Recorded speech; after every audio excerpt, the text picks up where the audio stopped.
Hey everybody, KC here.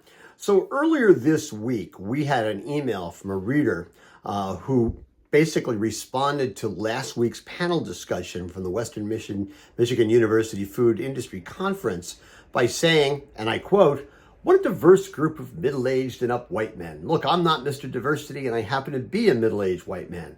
But your site needs more diverse voices, especially from females. In a CPG world where studies show that more than 80% of purchase decisions are influenced by females, you'd be crazy not to include a female voice on a panel like this. It's been a trend on your site for some time, the lack of female voices." And I take that very, very seriously. And one of the things I pointed out to him was the fact that a lot of the readers who write in are women. Okay, I know that, but if people are not either want to be anonymous or they haven't signed their name, my rule is I don't use their name, and I'm more interested in their voices than I am their gender. And I think that's actually the way things should be. You know, it's funny that that email ran the same day that another email ran in which somebody was taking me to task for being too focused on DEI and promoting DEI. So, you know, sometimes you can't win. But the interesting thing was, put aside voices on morning newsbeat. Here's an interesting thing, and I checked with Dr. Russell Zwanka, who's the director of the food marketing program at Western Michigan, and it's important to understand the makeup both of the school and that conference. Okay, of the 32 speakers, okay, at the food marketing conference, 16 were female.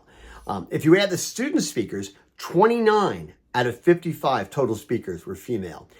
The Western Michigan University Food Marketing Program is 70% female.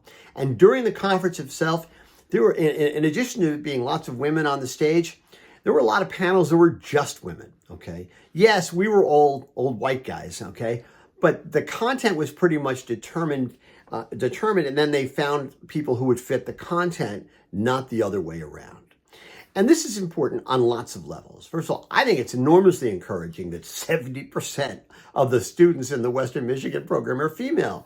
That speaks volumes about where the industry is going. And the fact that there were so many women on stage, that's really important too, because it gives the women who are in the program role models, people they can talk to, people they can network with, people who will help them guide their careers. So listen, I take this stuff very, very seriously. But I wanted to make sure that I came back to the email to address it because I didn't want to leave any doubt in anybody's mind about the Western Michigan program.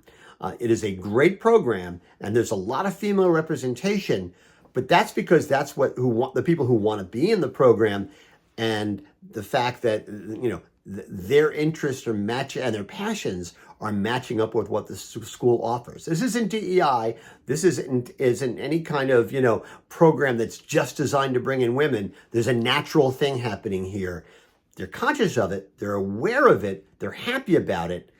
That's the way diversity really should take place. It's organic, but you are conscious of what's going on. Anyway, that's what's on my mind this morning. And as always, I want to hear what's on your mind.